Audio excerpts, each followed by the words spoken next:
Hello everyone, this is KB. Before we get into this video, I just want to take this moment real quick to say thank you. Coming up on February 12th, hopefully when this video is posted, it is the 1 year anniversary of my channel.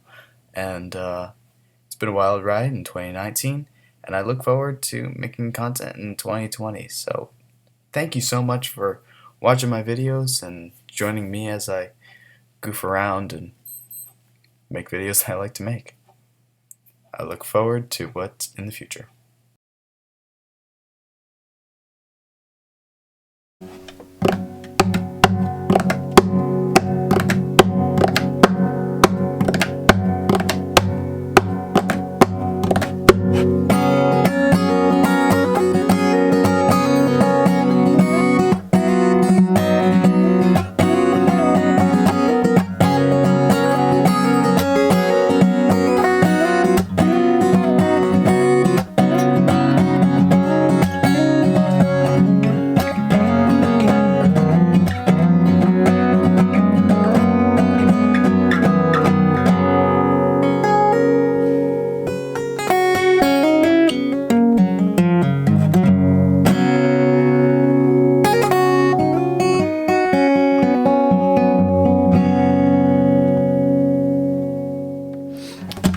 Hi everyone, my name's KB, and welcome back to this kind of lesson video that I planned.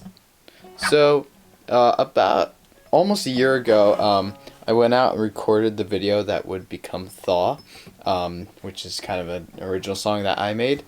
And the way that came about was I was messing around with DADGAD tuning, which we'll get into later, and it was a really sunny day.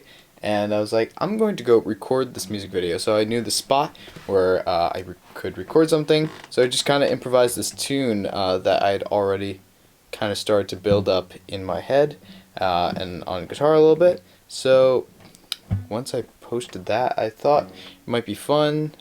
It's almost the year anniversary of me having this channel. So teaching this would be a fun way to, commemorate the year anniversary of this channel and some other things. So hope you enjoy. So before we get into the lesson, or like the specific lesson at least, we should probably talk about the tuning that the song is in. It's not in standard tuning. It is in something called DADGAD, which sounds like this when strummed open. So DADGAD, what it is the notes literally D, A, D, G, A, D. So that means the B and E strings, the high ones, are tuned down a whole step, and the D string, or the E string, the low E string, this one right here, is tuned down a whole step as well. So that leaves us with something called a D suspended chord, which sounds like this. So what makes it a D suspended chord is that instead of something major, which sounds immediately happy, or something minor, which sounds immediately sad, the suspended kind of is somewhere in between. It has this ambiguity to it. So I can decide whether this is major or minor.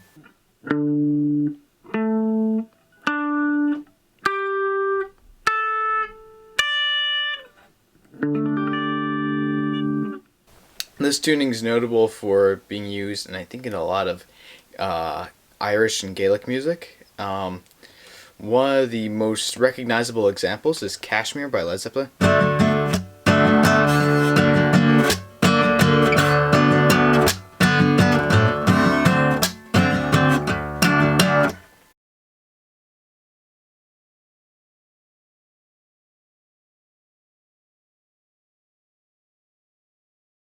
So before I get into teaching Thaw in its totality, there's a couple things that kind of are the building blocks of this song and kind of things that you need to know. So one would be one string major scales.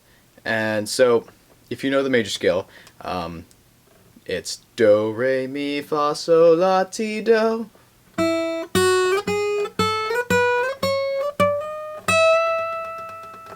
Do, re, mi, fa, sol, la, ti, do. So that's the major scale, and that's, the happy sounding scale.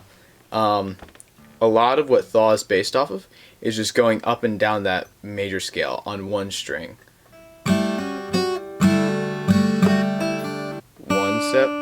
step, whole step, half step, whole step, whole step, whole step, half step.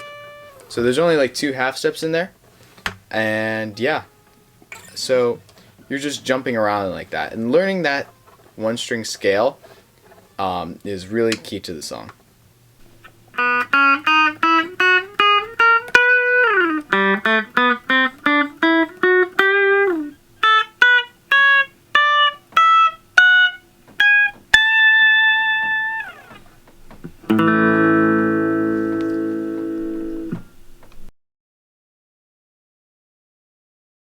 Second thing that's key to the song is the percussive elements. You are going to be using both hands liberally. You're going to be playing this finger pick style, so just your hands, no picks. When I strum it, I kind of use the back of my fingernails, like right here, to just hit the strings.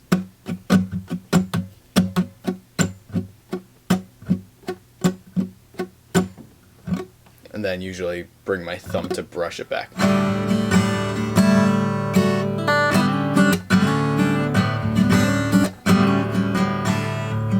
So I'm kind of using my thumb and my fingers as 2 separate entities. And if you have it in this tuning, just like go ahead and try just like strumming it like you're like doing like some sort of jazz hands, or like you do an explosion like with a fist pump. So just be like, because that's really important for a lot of the song, and a lot of the energy in the song is coming from the right hand. And we'll get into that more as we go ahead in this lesson. Another important part of the song are something called harmonics. Now, if you know what harmonics are, we could skip to this part of the video. So harmonics are these lovely sounding things, which means there's some science behind it, and I'm not exactly sure what it is, but where they sound the brightest are at the 12th fret, 7th fret, and 5th fret. Now, the way you play a harmonic is very simple. So if you look at the top here, we have strings. And normally we play a note by pressing down on that string. But this time we're not exactly pressing on the string. What we're going to be doing is hovering our finger lightly up against on top of the fret. So the fret's right here, the fret wire. You're going to be laying it lightly on top. Try this with the 12th fret. It's where it sounds the loudest. And just strum. And it sustains even after you've left your finger, unlike a regular note where if you let go, the note disappears. So just try doing that. It works on the 12th fret, on the 7th fret, and the 5th fret. Now, what's interesting about Dadgad is that you can play these harmonics, just all the strings at once. And what it will do is it will sound out the chord, where if you have like just a standard tuned guitar, you can't really do much. So just play around with those harmonics, and that's another important part of the song.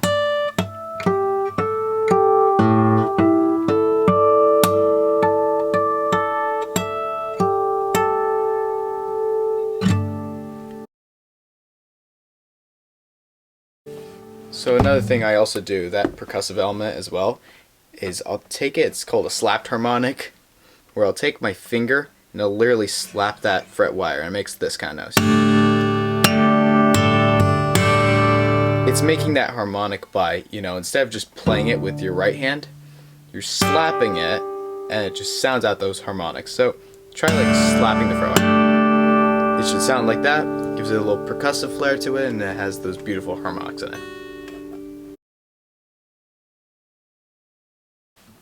Drop D. If you know a power chord, it's like the root, the 5th, and the octave.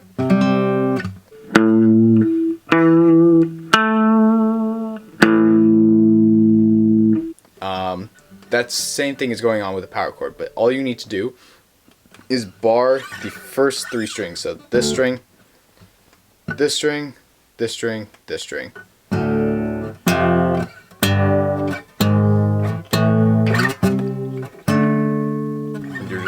barring it and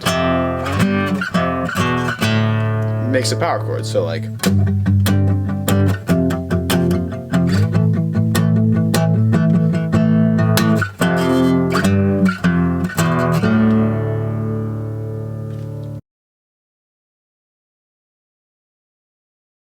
so let's get into learning the song.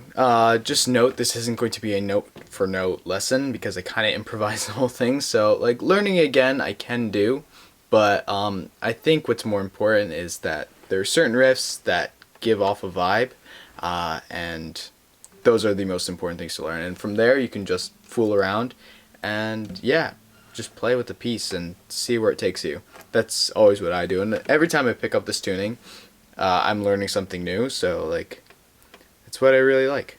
So this piece is in F sharp major.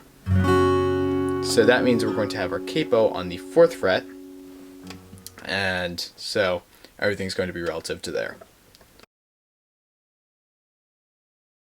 So that main riff, the opening riff,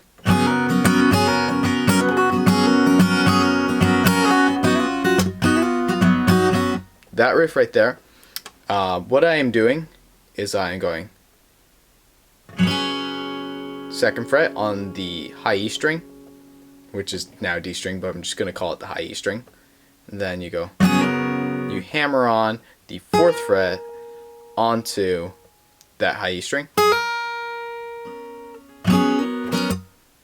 And the way this is going, the strumming is going, you're going to strum like top 4 strings really, those strings. You're going to go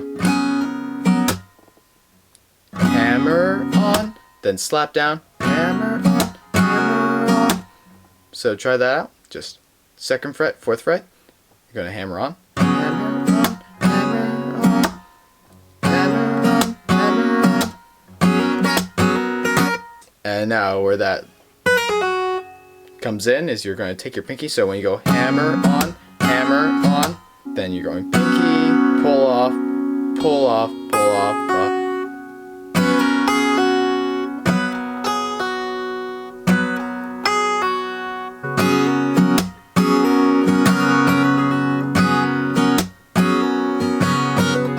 Do that final pull off. What you're going to do is you're going to go on the B string, and you're going to go from the 2nd fret of that B string, and you're going to slide up. So it's the same rhythm. I'm going to slide up, and then mute, slide up, slide up. So all together it's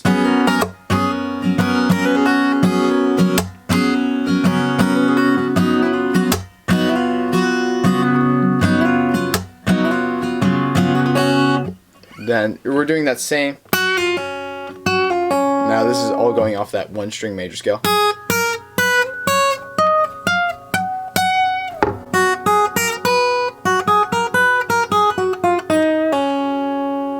So all together, slowly.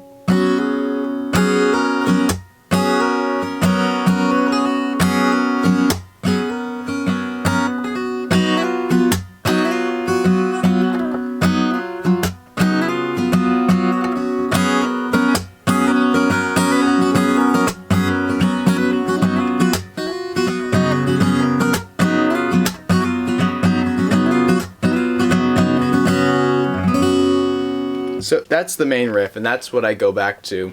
It's kind of the chorus, if you will, if this were a song with lyrics. And all it is those 4 frets on these 2 high strings right there. Now I have a little turnaround section, and all this entails is going up that 2nd fret to the 4th fret on all the strings. So it's going.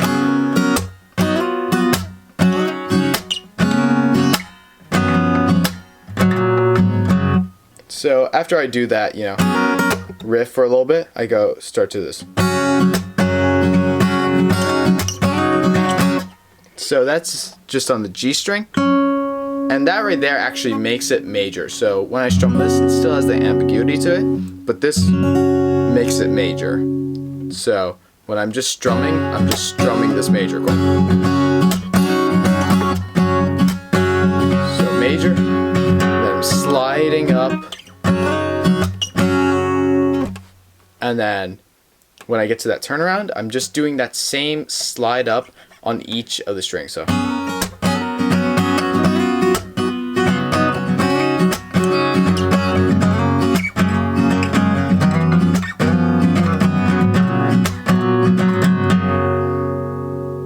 simple.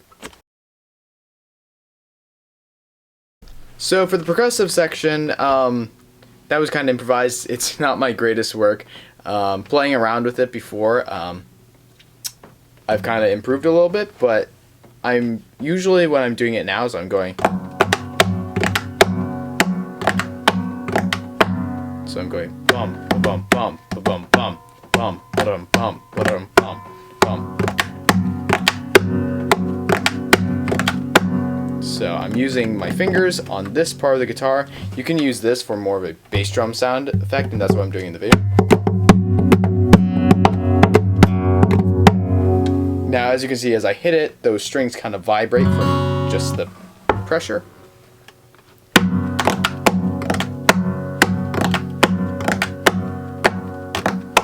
And now, different parts of the guitar make different sounds. So I also do a lot of this. I don't know why. So just play around with that. So every time I do that, I go, and then I hit the strings with those slapped harmonics on the 4th fret, or that's the 16th fret now. It's like the octave. So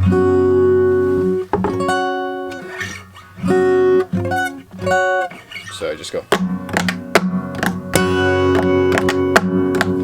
And if you don't want to hit those harmonics, you can just hit the strings, and it makes a lovely sound anyway.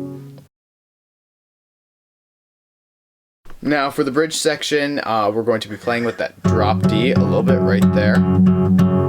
So I actually take my finger and I go over the fretboard instead of under like usually, because I want to get those open strings in there as well. So the way I do this is I bar the 1st and 2nd string on the 3rd fret, and then I go to the 3rd fret to the 5th fret. Then I usually go to the 2nd fret and then 3rd fret.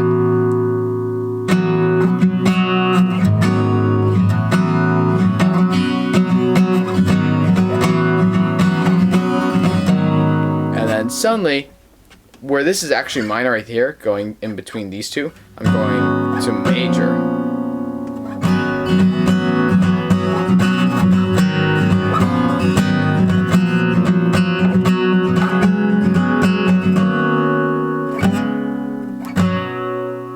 That bridge section is just using that drop D power chord.